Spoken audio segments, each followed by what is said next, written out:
this is a key thing, is that each generation knows how it is for them, but they don't necessarily spend a lot of time thinking how it is for the other. We know as the grandparents and parents back home how life is for us, having our children around and you know how it is as an expat or a migrant living that world, but how often do we kind of think about how it is for each other?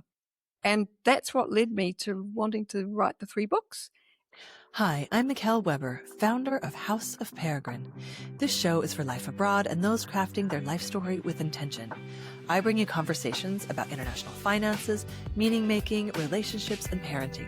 I bring on the experts that help you on your journey so that you can connect more deeply with yourself, the people around you, and the place you currently call home. Find out more at houseofperegrine.com, where you can find exclusive guides, products, software, and a community that's waiting to welcome you. Welcome to House of Peregrine. Welcome back to the House of Peregrine podcast. Today's conversation is for anyone who's ever tried to love well across time zones, when the people who matter most to you aren't just down the road, they're a full day of travel away. I am really excited to welcome today Helen Ellis, MA, a New Zealand-based researcher, author, and anthropologist, and the founder of DistanceFamilies.com. Helen isn't speaking about distance family life in theory, she's lived it for years. 3 of her 4 children and 6 of her 7 grandchildren, aged 2 to 26, live between 16 and 30 flight hours away across the United States, England, and Scotland. Helen has written the Distance Families book series with titles for each generation: Being a Distance Grandparent, Being a Distance Son or Daughter, and Being a Distance Grandchild, which she just recently published. At the heart of her work is one connecting question: how is distance familying going for you? For our House of Peregrine community, people building lives across borders, this is such an important conversation, and I'm really excited to have it today. Thank you for coming on, Helen. I have been really looking forward to talking to you, and so I'm really excited that we got to do this. Thanks for inviting me. It's a pleasure to be here. I just love talking about intergenerational families separated by geography. It affects so many people.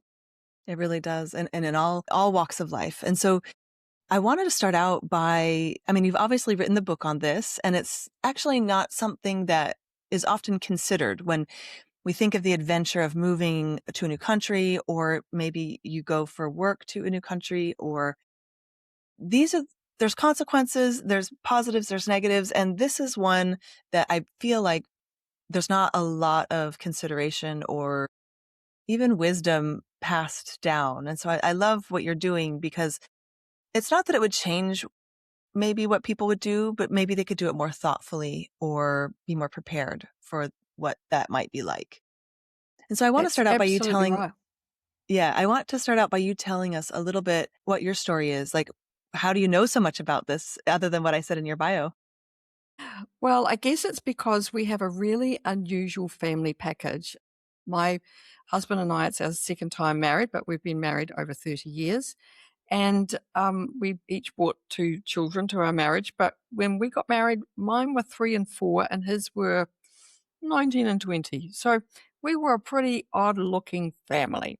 And my stepson left home just after we were married and at the age of 21 and went to England, and he's been there ever since. So I have grandchildren over there that are 23 and 26. And so that was the first part. And then my stepdaughter, she went to Scotland and found herself a Scottish husband, but she eventually came home. And then my own children, who came along in the second batch, one of them married an American, lived all over the world in different places with different work, and is now based in Atlanta with 2 boys. And then my son, he won a green card through the lottery system, which America has, which a lot of people don't know about. Lucky me, another one. So he decided to settle in Chicago because of the type of music and arts world that he is a part of. And he's married an American girl and they have a 2-year-old. So it's just how it's happened. So we've been doing distance families for over 30 years, and we've been doing distance grandparenting for 26 years. So during some of that, I still had teenagers at home and we had babies in England, and it was pretty crazy. So I have a really unusual package of circumstances, which means that I've done it with baby grandkids and, elementary school grandkids and teenagers and now, Gen Z. So most people, sometimes they're waiting till their 70s before they get a grandchild. Well, I got there at 40s. Wow. So it And was to a be clear, really for interesting our package. audience, yeah, and to be clear for your audience, you're in New Zealand. I'm in New Zealand. Yes, we're at the bottom of Yeah. the world. So last bus stop in the world. And so I always tell people that's like, it's not true, but my sister almost moved to Australia, and we had friends move to New Zealand. And I always say that's like moving to another planet. It's really far. Not in the sense that it's so different, but it seems so much farther than just say hopping to another state, which is all distance. But you're doing it, I would say, in a very you're doing it to the max with the maximum We're amount of doing it space. to the max. Yeah. And the other thing is that when you're in New Zealand, you've got every different barrier and boundary thrown at you because you're in the southern hemisphere and you're often, working with timetables of the northern hemisphere, the school holidays. We've got different seasons. We're right next door to the international date line. So if your family's in the Americas, it's always on a different day of the week. We have daylight saving. We're in a time zone all by ourselves down here. So every single distance grandchild is in another time zone. We got the lot. The only thing that we've got, which I really appreciate, is that all my kids live somewhere where they speak English. So I'm really grateful for that. Yeah. Yeah. And so that wasn't something that you started in your family. It just kind of happened for your kids. And so you don't have a history of that. So sometimes this is like a generational thing. Like even in my family, because I moved away, I was like, oh, now my kids are going to be able to move away. But for you, it sounds like this just kind of unfolded. Well, that is true. But we, as a nation, we are a people that like to explore. And it's simply because we're so far away. We just can't understand why, people in England, for example, aren't visiting Europe every weekend. I mean, why wouldn't you? It's just on your doorstep. It just doesn't make sense to us. So when you are so far away, you really appreciate what's a long way away. And young people, I was like it myself, had a rite of passage. We used to call it the OE, the overseas experience. And we'd end up packing ourselves off, going to London and working at a pub and, having a great time. So, and also I've had many years in the travel industry, so I have to admit that there's sort of a few travel genes there. So that probably inspired my genetic kids, but my non-genetic kids still grabbed it anyway. So, yeah. So it's when you are as far away as we are, then everything seems far more exciting. And we just accept that jet lag and long flights are just part of the deal. Wow. Well, that's incredible. And yeah, something I hadn't considered really. So when it seems like you've been doing this a long time and you are just gathering all this wisdom, what was the time when you really decided to was there a moment or was there something that happened with your own children that made it so you started writing these books? Like what brought this about, these beautiful books you've written? Well, we had lived it for a long time and I hadn't sort of thought a lot about it. We seemed to be the only ones doing, or not a lot of people doing it as crazily as we were. But then as an older person, I took myself off to university. I had not gone to university when I left school. It wasn't kind of the norm. You just left school, got a job, and that's exactly what I did. But all my kids had degrees, and I thought, I'm sure I could manage to do one of those. So in my 50s, I took myself off to university and did a Bachelor of Arts part-time. And one of the last papers that I had to do was learning how to do a research proposal. So my professor said to me, okay, Helen, if you were to do your master's, what would you do it on? And I'm going, no idea, can't wait to get out of here. Taken years and years part-time. But I had to come up with something. So I was majoring in anthropology. That was sort of learning about the other, learning about different societies, how societies connect with other societies. And I thought, well, distance families are kind of societies. And how do these different generations connect? So I decided to do my research proposal on that. But in the process, I had to do, research how much was out there and what had people written about it. Next to nothing. Next to nothing. So in a country where 20% of New Zealanders who were born here now live overseas, would you believe that not one single academic has ever written on the subject of families separated by geography? Not one. Wow. So then I looked around the world and I thought, well, what's been written out there in the mainstream world? Next to nothing. And I thought, this is crazy. There's we had lived so much of it at that point, and it just seemed completely and utterly ridiculous that there wasn't something out there. So I decided to do my master's so I could get the sort of researching thing under my belt and maybe get some letters after my name. So I looked a little bit, I wasn't the granny from New Zealand. And then I thought, okay, I'll do my master's because it needs to be done. Someone needs to, fly the flag here. And then it wasn't long before I realized that the mainstream book series needed to be written. And when I realized through living it and doing some initial research, I realized that this is a key thing, is that each generation knows how it is for them, but they don't necessarily spend a lot of time thinking how it is for the other. So we know as the grandparents and parents back home how life is for us, having our children around the world. And you know how it is as an expat or a migrant living that world. But how often do we kind of think about how it is for each other? And that's what led me to wanting to write the 3 books and wanting to have a subtitle that says, for each of them, a book for all generations. Because I wanted to encourage each generation to just spend a little bit more time thinking about how it is for the other generations. Because with that builds empathy, and empathy helps relationships thrive across the miles. So that's how it happened. Yeah. Crazy idea. That's incredible. And no, it's not crazy. We call a gap in the market. You discovered a gap in the market. There was a gap. There was a gap in the market. And I'm not a writer. I'm not someone who says, oh, I love writing. I don't have masses of journal books. I'm just not like that at all. This job needs to be done. I'm a doer. Yeah. That's amazing. So I just taught myself how to do it and and did it. And I know in my own journey, I really appreciate this, and I'll probably buy these books for myself and my mom and dad. And because what I've noticed is it can feel like you're the only one doing it, like you said. And I mean, there's a lot of feelings that go into it. And, I've spent a lot of time thinking about this for my own parents because we left with 3 tiny grandkids that they thought they would be around for their whole lives. That's my heritage. And we left for a year or 2, and then it's turned into 10. And so I've often thought about how there must be a lot of feeling. My parents always say how they're proud of me. They know why I moved.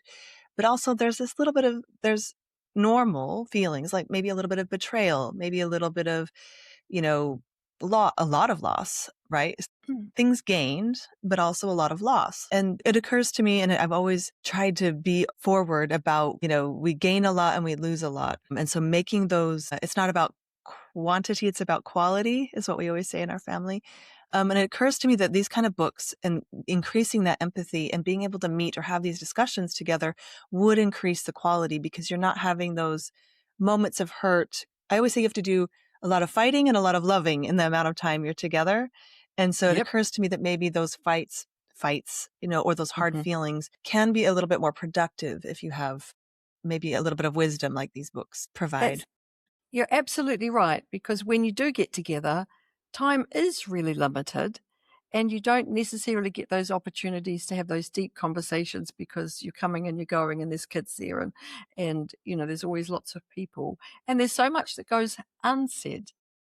And so that's what I'm trying to do, is fill that void of what's unsaid to just make the waters a little bit smoother. Yeah. Yeah.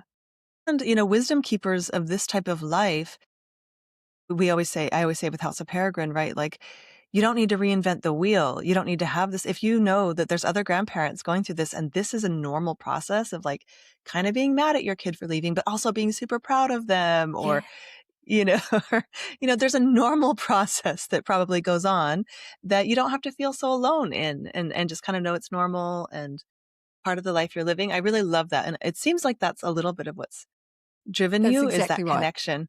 Yeah. Yes. I mean, even if, I put lots of hints and tips and that sort of thing, but even if someone reads one of my books and at the end of it, they just don't feel as alone and they feel that their feelings are quite normal, because the feelings change. I mean, quite honestly, when the family come and visit and the house has been chaotic and, sometimes we come home from the airport and say, well, that's nice. We're okay now. It's like it's okay. to Yeah, say, you feel well, satisfied. Yeah. yeah, that's right. So it doesn't have to be, perfect families all the time. But if you get to speak to somebody who's in a similar sort of situation, then you just feel a little bit more normal because for many of us, as it would be, because your family's not visiting you and seeing your friends all the time, there are part of you that's not really visible. There might be some photos on the mantelpiece, but your friends don't pop around and find your mum's there having a cup of coffee. And it's the same for me. I live in an apartment building and some of them here have, grandchildren come and, they're up and down the hall or whatever. I see their kids, but they don't see mine. So I've got them. They're just not here. Yeah. So it's sort of like an invisible part of your being that Hmm. the rest of your world doesn't see. And they kind of forget you've got them, you know? Yeah. Yeah. You're like, no, I'm a grandma. They're just not here. Yeah. And I think that that's so beautifully put, that those different sections of you, different roles or different relationships you have aren't as visible. They're different. Yes. And you're doing it differently. And I've came to your work really through a lot of your LinkedIn posts that were super inspiring to me. Thank you. One of them, I believe, was, I think I'll get this right, but I hope you'll correct me if I'm wrong. It was something with a provocative title, like, I don't know that I want to be a full-time grandma or something like this, or like there's Yeah. advantages. And Yes, I know that, yeah.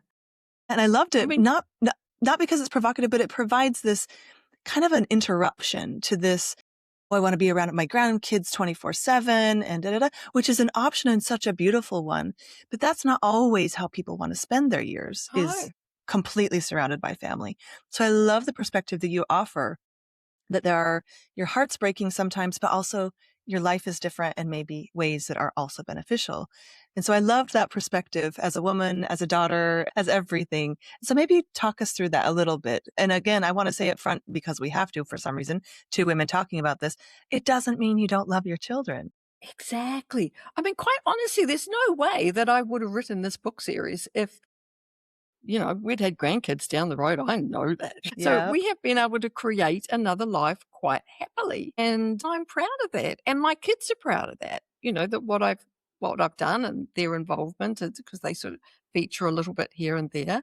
So I think it's important. And you could even feel sort of guilty. I don't feel guilty. I love the fact that I have every Saturday night to myself and nobody's going to ask me to babysit. I mean, great.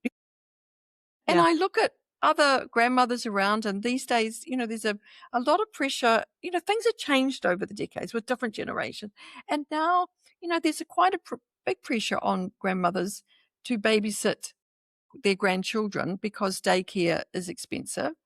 And I'm sure that when those mothers with those young ones get together with their friends who've also got little ones, I'm sure one of the topic of conversation is, how many days does your mother look after the children?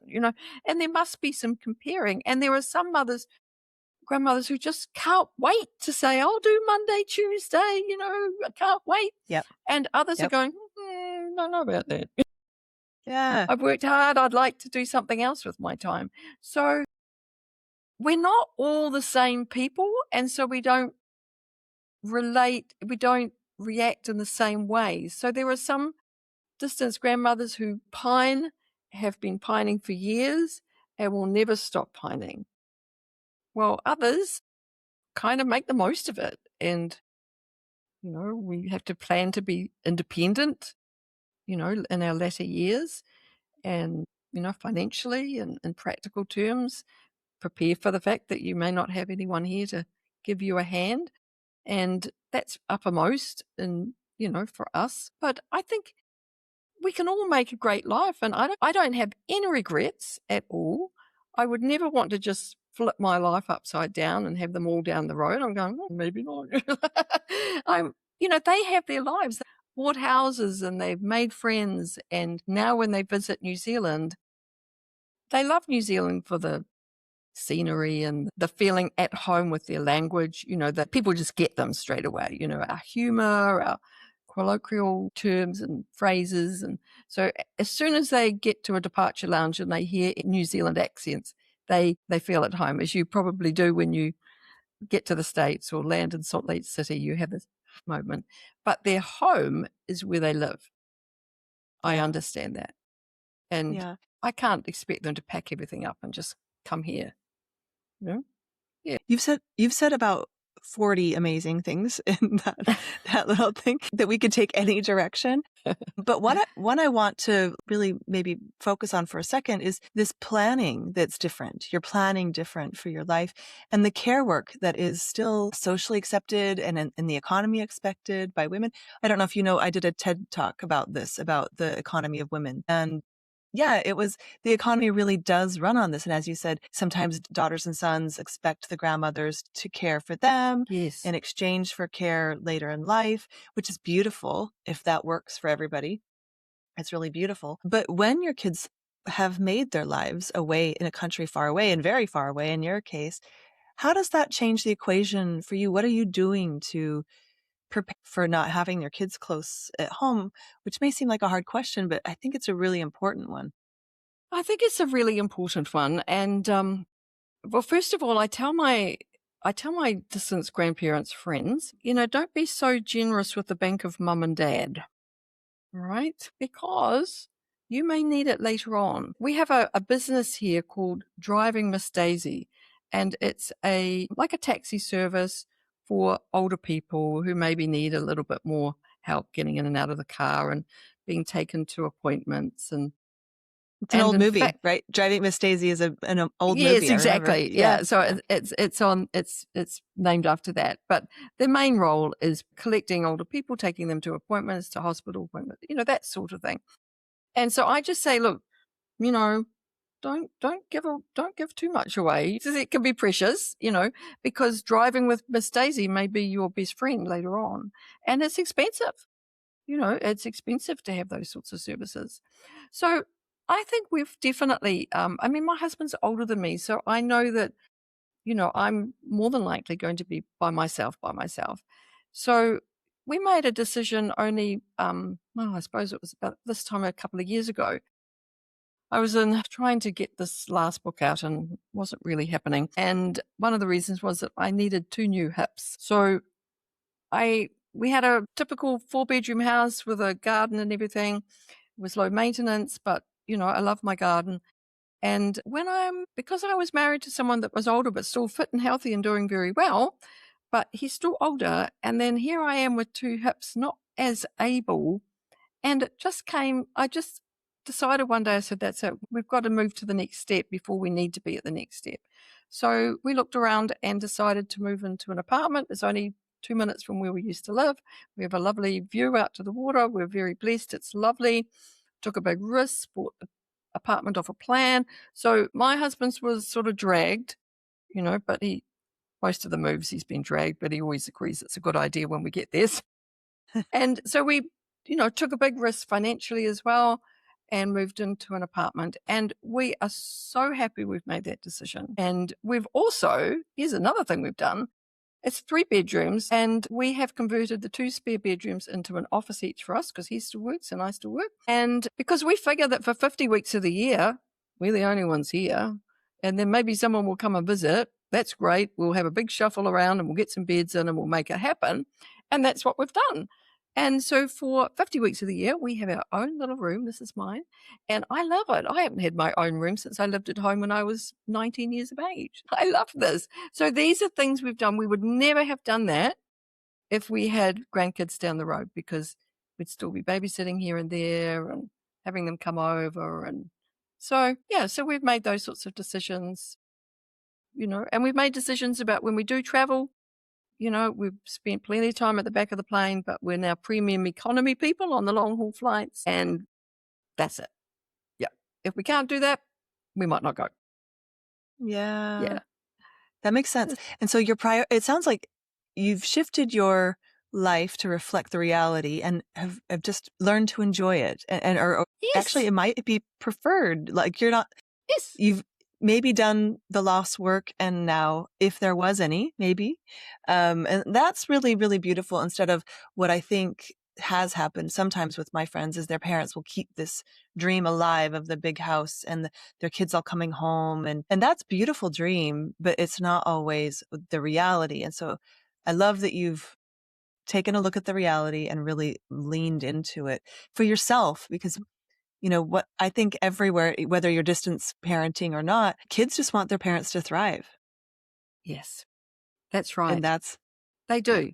They do. And we have a very big business in New Zealand of retirement villages. So these are for, active retirees, and it's a huge business, and there's loads of them. And they have a high proportion of distance grandparents living there because we have such a high proportion in our population. Remembering 20% of people were born here 20%, now live overseas. We're up there with the Irish, I tell you. We're everywhere. So, there's a lot of us around, and you don't want that big house. It's really tricky to be getting on ladders and doing things. It's not a good idea. It's not a good idea, yeah.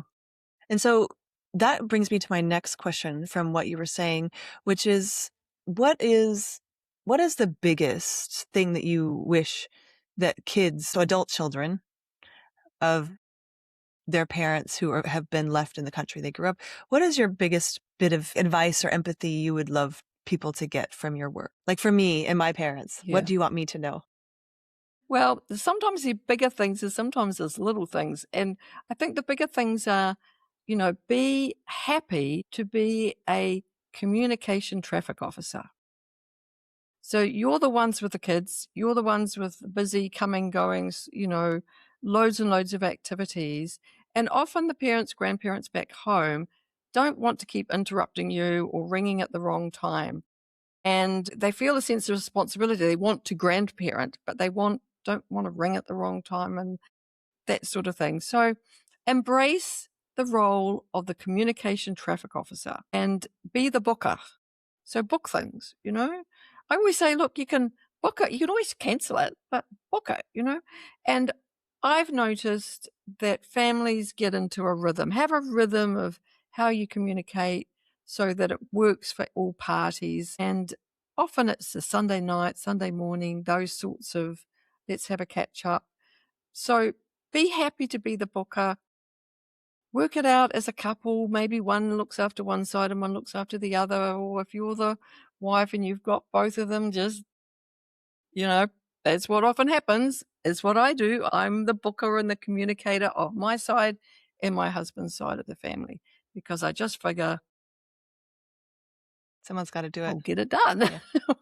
Yeah. So we work as a team, in our marriage. There's lots of other things that my husband does, but that's something I can do. Yeah. Get on the phone, sort it out, invite them over for dinner, whatever. I'm the booker. So embrace that. But there's also some tiny little things that I like to share with people that when I tell the expat migrant generation, they look at me as if you have to be joking. So there are little things like over and over and over again, I get told by the distance parents and distance grandparents, they never say thank you. All the time. Really? It is Thank you for consistent message. I didn't get a thank you for the present. I didn't get a thank you for this. I sent the cards. I hope it got there. No one said thank you. They opened the present when we weren't on the video call. I don't know if they like it. Nobody ever says thank you. Oh, that's so true. It is because you're out of sync. Yeah. Yeah. That makes sense. It's a prolific message. And sometimes when you're at home and you're thinking, I know for myself, I'll tell you a story. My daughter lives in Atlanta. I was there once when it was her birthday, which also happens to coincide with Mother's Day, and she's a single parent. So it's not a great time because little boys don't do anything for Mother's Day, but that's another whole story. But anyway, we happened to be there for her birthday and we were able to bring more presents. We'd often send trinkets, but the postage is just completely crazy. And we'd send a voucher for a massage or something else. But we sat down at the table and she opened some presents and some of them were a bit bulkier than normal. And she was in tears. She said, "Oh, Mum, you have no idea how special it is to actually open something, open a present from home, pop a present with paper and a ribbon and all that." She said, it's just so lovely. So, I put a lot of thought into the presents. And you go, should I get the blue one or the green one or, whatever. And then you get no feedback. And it would be nice. Yeah. And the other thing. That's a huge one. Now everyone rolls their eyes at this one. They never make their bed. Right. So everyone comes to town. The parents and grandparents know it's going to be chaos. They know that the house is going to be a mad place. And they know there'll be stuff everywhere and the noise level will go up and there'll be lots of catering, lots of food in the refrigerator. But they're used to walking past those spare bedrooms and the beds are made for 50 weeks of the year. They might not get in there and dust it every week. I can assure you I don't when I had spare bedrooms. But, the bed's neat and tidy. And now every time they walk past it, it's a bomb site and the bed's never made all day. Wow. Now, they'll never tell you that. So I'm telling you that because these are the little things that drive them batty. Can they just hang their towels up? Yep. It's that back to that empathy and respect thing and making the most of your time. These little irritations can add up to disconnection in a time where you really want to be utilizing that time for connection and heritage and just having those rites of passage. Tell me, I'm really into. Oh, sorry. Is there any more? Tell me more. But I have so many questions. Yeah, no, those are great ones. And the only other one I would say is that if you have been brought up with a faith and if you have gone to church as a family and if you come home and your folks are still going to church and you don't feel completely out of place there, go with them and go early. Don't walk in 30 seconds before the service begins because there are lots of people who know that you've just arrived and they knew you when you were children and they would like to say hello and don't rush off afterwards. And many of them are praying for you. Yeah. So that is something that gives huge joy to your parents. A little thing. And maybe it's not church. Maybe it's the country club or maybe it's, the rugby club or something else, but somewhere that there are a lot of people that know you and care about you. And every time your parents come out from church on a Sunday morning, their friends will say, how's so-and-so in wherever, you're being asked about all the time by people who have known you. Yeah. Forever. I always say to my kids, I made you and I want to show you off because you're gorgeous. You're one of my most proud moments. Can I just show you off a little bit? And so that's my perspective, but your perspective is so beautiful that there are people who are asking about you from across the world. Go see them. Go tell them how you are. And they are praying for you because they tell I have friends, who say, I'm praying for so-and-so. Yeah. Oh, wow, that's beautiful. Beautiful. And the same in reverse. My family has had a few things since we've lived abroad. And my family, when my parents come to visit or my sister, my friends are all like, oh, yes, I know. How was that, trip you took or that hospital stay you had? I mean, we were all thinking of you. And it's just to bridge those little things. It's not about anything else. And you can forget those things, especially when you're jet lagged and kids and schedules. And and so this beautiful suggestions. And I'm curious also, and maybe this is in your book that I'm asking a question you've already answered, but I love to find rituals that we can do with the grandparents or things. I'm always trying to come up with things that we can do to keep that connection physical if possible. And as we were talking before we started, like my family just had an immense loss of my niece who's 3.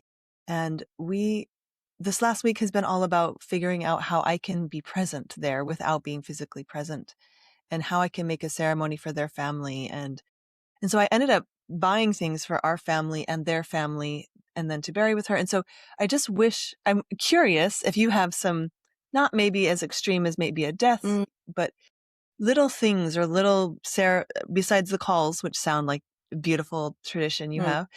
Are there other hints or physical things that you have that people can maybe do to have something to hold on to or that work in your life? Well, I think, first of all, separate from all sorts of memento kind of things is the written word.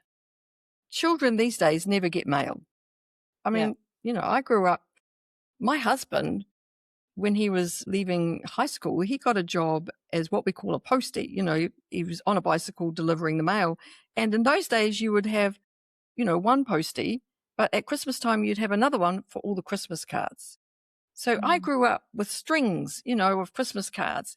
Now, of course, So they've did all I. gone out the door, Yeah. and maybe not so much in America because you're kind of different about stuff like that. But I can tell you, if I got 2 Christmas cards now, that would be a lot. I mean, I just don't get them these days. But the written word is so valuable. And if the grandparents send messages, little cards, postcards or whatever to their grandkids, you can be pretty sure they don't throw them out. They stash them away somewhere because I know they've told me they've got them. Adults have still got things that that they were sent as children, and vice versa. If somebody sends the written word to the grandparents back home, I always say send it really early. Don't worry about.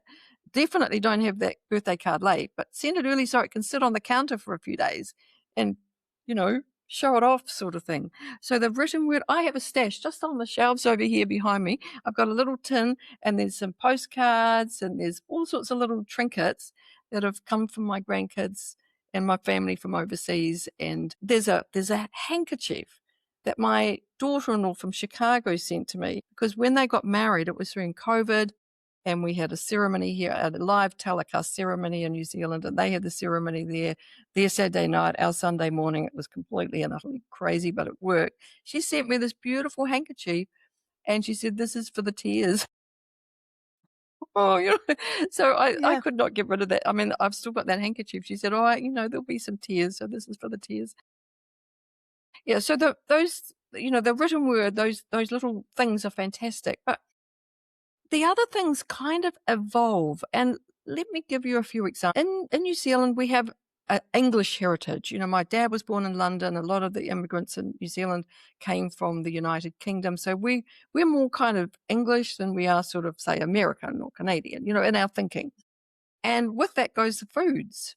So fruit cake, like what we call a Christmas cake, a fruit cake, that is something that has become a real currency of my distance grandparenting. I have 2 little southern boys from Atlanta who love English fruitcake, and they'll do anything for my fruitcake. It will go back in Tupperware containers and planes when somebody's coming down, and they come down and we make it, and they just love my fruitcake. And you can also have what we call fruit mince pies. They're very English things, pastry with the fruit mince in them. When they came last time, it was February, and you could buy them at the supermarket as well. And the supermarket was getting rid of all their Christmas stock. And I stood there in the supermarket and I got, if I gave them 3 a day and they're here for 2 weeks, and then the adults will want one, and I did all these calculations on my phone, I walked out with a trolley. I have to say, a trolley of these things. When those boys heard that Nanma, that's my name, had stashed all those dozens of fruit mince pies somewhere in our apartment, they were just beside themselves. So, things like that are just amazing. Yeah. When we go to England, our grandkids over there, they are very sporty and very competitive. And we started, one thing that was easy to do when they were little was play mini golf. Do you call it mini golf or putting golf? Yeah, mini golf. Mini golf. Okay. So we'd play mini golf, but my husband's a golfer and he would always win, and they would be always annoyed. So he would always win, and then he'd always buy everyone an ice cream. And then 2 or 3 days later, we would always have to go and back to mini golf. Let's try and beat Granddad. No, Granddad still wins. Buy the ice creams, and we will kind of accept it. And that is every trip. Every trip, we play mini golf, buy ice cream, it's the same thing. So when my grandson came out when he was about 20 on a gap year, and we took him on a little holiday, a little vacation, and we went to somewhere, and there was a really lovely mini golf, and we just looked at each other as if, well, better do that. So we're in there playing mini golf. Granddad won, buy the ice creams. And, it doesn't have to be like big things. They're one and truly cemented in our families. So it might be the food things. It might be a ritual at Christmas. It might be something that you give each other every birthday or Mother's Day. It might be a song that you sing or a game that you play online. It's not like huge and big. It's just a little, but you do it every time. Yeah. Yeah. It's worked for And us. Yeah, that's amazing. And so tell us, I want now to use some of your what are some, like, being a distance grandma or grandpa is not, you have different tricks up your sleeve, like you said, the pies and the things, but like, are there it sounds like the advice is just do something, like keep that Yeah. connection going in whatever way works for you. Just because they're not near you doesn't mean that you're not needed or important, or you have to, I mean, in your case, especially, and in my family's case, no one did this before them. All of their grandkids lived down the street from my parents' point of view. And so these are new, you got to get new tricks and tips, and you guys, Yes. and so it sounds like, don't let go, don't become silent, keep that connection going. Just keep doing whatever you can, you know?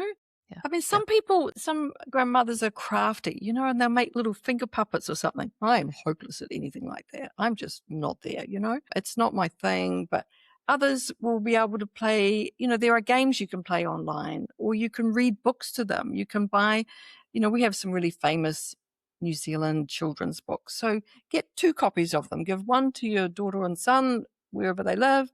You have one and you can read it on the screen. And I've done that once. My daughter was trying to potty train um, the little one, one of the boys, and he was sitting out on the deck on the potty. I said, look, I'll read him a book. So I started reading him a book. And she said, look, I'll be back in a second, you know, rushing to the bathroom or something. Well, by the time she'd come back, he'd done it. So, you know, you come up with something, but then the next thing you're changing and it's something different again now. Yeah. You know, you can't get set and this is what we do. And then you also have to be prepared. I tell the grandparents, look, sometimes, you know, your daughter will say, do you want to talk to Nana? Do you want to talk to Granddad? No, no. But, you know, grandkids who live down the road do the same thing. They come for lunch on Sunday. They don't want to be there. They wanted to be somewhere else. They sit in a corner and they're grumpy. Come into the Yep. table. No. Yeah. So we can't get too, you know, upset about anything. You've really got to go with the flow a little bit more and be chilled about what happens. You know, you might have this really important call booked. It's a birthday or whatever, but the kids are grumpy and the phone's ringing and the doorbell goes, and another Yep. time. Another time. Mm. And that's that empathy piece you're thinking about all the time. And because there is a certain way you may have imagined your grandparenting journey to be, and this may put a huge old wrench in it, but don't stop trying. Don't stop, because grandparents are, from all the research we know, whether far or near, grandparents are essential. And that's not to babysit. That is not the point. It's heritage. It's knowing ourselves better. It's for my kids, and you mentioned this earlier, I asked them to write letters, my parents, one year. Fantastic. This was maybe when they were 5 or 6 or 7, maybe. And my son's now 15 almost. And I just found the letter in his bed. Like, he keeps it that close to him. Yes. And my parents are not letter writers, so that was not like something they would have come up with. But I just thought, wow, what a massive impact that piece of paper had on that little boy. And so that is important. And my husband's father, my father-in-law, he has played chess with them over the years. My son won a chess competition a few years ago. Those are impacts that are real. Oh, yes. Oh, yes. And of course, everything's real, but like, I just think I have seen it in action, how important grandparents are, even a 10-hour flight away. These are Yes. bonds. They're You're just bonds. absolutely right. Yeah, when I wrote the last book, the Being a Distance Grandchild, I interviewed distance grandchildren around the world, and they all came from different circumstances, and they were all of adult age at that point. They weren't little ones, but they, you know, could reflect back. And they'd different circumstances of they'd been missionary children, you know, the children of missionaries, and they'd lived all over the place in some precarious places and gone to Ohio every summer to the farm, to their grandparents. Or then there's others who had married, you know, like my own situation, all the kids have all married another person from another country and settled in one place. And when I interviewed some of them, I had stories that brought tears to my eyes. And there was one, she lives in Canada, both her sets of grandparents come from South Africa, and one of the grandmothers would come and put as many grandkids on her lap as she could when she visited and read Winnie the Pooh. But she would read it with the most beautiful lyrical voice and take them off to the forest, and Tigger and Pooh Bear and everybody, it was just absolutely fan. In fact, this woman even named one of her sons Robin. So that was the uncle of the girl that I interviewed. But the woman that I interviewed went on to become an audiobook narrator. Now, where did she get that from? It was her visiting grandmother from South Africa reading Winnie the Pooh in this beautiful lyrical voice and giving it so much expression that she went on to do that. And there were several stories like that. So these are people that have only visit for 3 or 4, 2 or 3 weeks every 2 or 3 years. But what an impact. It's an incredible impact. And not having, you're important. That's what I want all grandparents to know, and not just for babysitting. That's not what we want you for. Yeah. But it's incredible stuff. And what I can really tell from your work is that you are really offering something. Like, you're really offering something the world needs. So I'm so, like you said, it's a small population. It's actually a big population in New Zealand, but actually a small population worldwide that has this experience. And so what I really am so inspired by is that you found something that you feel passionate about. You're connecting people. And these are books these are tomes of wisdom, is how I see it, that are missing, that will really improve people's lives. Because I think, whether it's a shock or not, it's a small population around the world of people who have this experience, grandparents, grandchildren. Even though it's a large population in New Zealand, it's a small population of people around the world who actually have this experience. And so these tomes of wisdom that you've created are actually really important knowledge that will make connections better, distance easier. And this experience, I think, changes the world, because when we feel connected, especially as kids, that really changes how the world works, one person at a time. So I think the work you're doing is important. I love seeing it on all your channels. And I'm going to buy the books. I'm going to buy the books for my grandparents in the US, and I'll buy some for myself, because I think it's just beautiful work you're doing. So Are there any other final tips before I get you to share with everyone how to contact you, where to buy your books, all that stuff? Well, one thought with the book is that giving, say, for example, the being a distance grandparent to your parents, one of the most profoundly impactful things that you could do is actually read the book yourself and then give it to them and say, I've read this and I understand more how it is for you. Because that's the whole point, I can imagine when that would be healing. Yeah. So I've read this. I understand. I've got it. Yeah. It's a huge gift, because if in reverse, if your parents were to read Being a Distant Son or Daughter and be kind of, whoa, I had no idea about this. And I mean, as an example, when I speak to a group of distance grandparents, and I say to them, do you know that the strongest emotion that your kids feel is the guilt of the left behind family? They look at me as if, really? Wow. I want to give that message. So that's why I say the books are for all generations.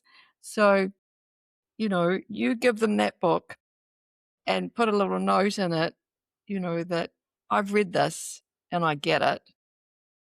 And then maybe they might want to read the Being a Distant Son or Daughter, though it sounds like your folks are really, really understanding. But there's lots that we can learn about how it is for the other. Yeah. And have a deeper understanding. Yeah. And if you're thinking of moving abroad, which a lot of more people are these days, it's like, do it well. There's a way you can do this in a connected way. And there's these books would be a boon to that, I think, of doing it well, making it count, making it connective if you can, because I think that's so true that has really been a big part of my journey, is just really feeling that loss of leaving behind, and nieces and nephews and traditions and rites of passage. These are all things that we that are broken and that we have to rebuild and reimagine. And so I love Of the work you're doing, do you ever do grandparent like courses, like grandma kid abroad? I haven't really, because I think there's so many variables, and it Yeah, of depends course. on the stage of life and the different cultures and your personalities. There's just some real basics. I say to them, look, your job is to accept, to get to a place of acceptance. You told them, think big, dream big, you can do it. Well, that's exactly what they've jolly well done. It just happens to involve another country. So get with the program. I can't quite say it like that, but Yeah. but that's it. We inspired. So it's the big overall things. Make sure that you're talking the right way, that you're not piling guilt on them, that the way your language is, and keep that for your friends. Don't do it on them. And just keep trying and keep doing, and, just keep at it all the time and just do your best. Honestly, if you just become a booker, do your best, you can have. I've met many, many families where there's so many, 2 or 3 or 4 children, and the grandparents are back home. And these aren't just New Zealand, they're all over the place. And they have told me that the strongest and the best relationship they have with the child is the one who lives the furthest away. And I've heard that many times, many times. Yeah. Right. I can So imagine. it's because you're intentional, you keep at it, you do your best, keep turning up, accept the good days and the bad days. Yeah. Yep. So sometimes I get these brand new, about to be grandmothers, and there's some baby about to be born on the other side of the world, and they're naturally devastated and, wanting to rush over as soon as they can. And the new mother's going, no, no, no, not too soon. But I say to them, look, and they're so worried that they're not going to have a relationship with this child. I said, you are going to have a relationship, Whether like, you want trust to or me. not. Yeah, exactly. They don't remember anything from under 3 anyway. So whatever happens now, they're never going to remember it. But you will just keep doing it every day or every week. Keep going, keep turning up. And I promise you, you will have a relationship. It'll be just different from the one you've got with your grandkids down the road. But it'll Yeah, be, yeah, it's absolutely. there. This is such a beautiful conversation. I feel like I've just sat with so much wisdom from you and beauty. So thank you so much. How can people reach you and get your books? Okay. Well, my books are available on all the normal platforms, so the Amazons and all those sorts of places of the world. So there are the 3 titles: Being a Distance Grandparent, Being a Distant Son or Daughter, and Being a Distance Grandchild. And they all have a paperback version, and they all have an ebook version. And I also happen to do an audio version of the grandparent book.